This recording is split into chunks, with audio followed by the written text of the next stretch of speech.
ছেলের গাড়ি বাড়ি থাকতে হবে। হ্যাঁ, ছেলের গাড়ি বাড়ি থাকতে হবে, ছেলের বিশেষ করে টাকা থাকতে হবে, আমারে গয়না দিতে হবে, আমারে খাওয়াতে হবে, আমারে ঘোরাতে হবে। সে চাকরি বাকরি করলো, আমার একটু আমার বয়ফ্রেন্ড আছে, তাদের বাড়ি গেলাম। আমার আপনার বয়ফ্রেন্ড আছে? হ্যাঁ, আমার বান্ধবীর স্বামী আছে। আরে আমি আপনার বয়ফ্রেন্ড? হ্যাঁ, তাই আমি করেছি। সেখানে আপনার স্বামীকে যে আপনাকে বিয়ে করবে তাকে নিয়ে যাবেন? হ্যাঁ হ্যাঁ হ্যাঁ।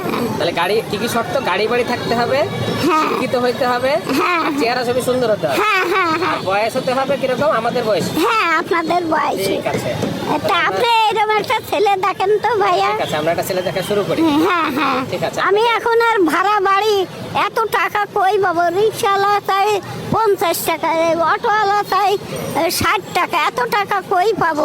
এটা কঠিন জীবন।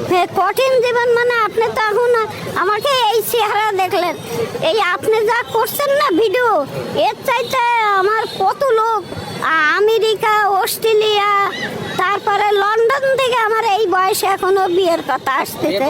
হ্যাঁ, তা আমি তো বিয়ে করি না ভাইয়া, আমি ওই খাই দাই একটু ঘুরে বেড়াই। কোন মেয়ে চাই না যে স্বামীর সাথে ঘুরতে? কোন মেয়ে চাই না যে একটু সংসার করতে? আমি এই বয়সে একটু সংসার করতে চাই। আপনার সংসার করার ইচ্ছা? হ্যাঁ হ্যাঁ হ্যাঁ, আপনি আমার সব মনের কথা কইতেন ভাইয়া। এই কেবল আমি নামাজ পড়ি, তোমার দোয়া করেছি, আর আপনিও আইছেন। আমি এবার আমার বাসা তো অনেক দূরই, আমি আবার চলে যাবো। আচ্ছা ভাইয়া, আপনি দেখেন একটা ভালো ছেলে। ও, আমি উঠবো?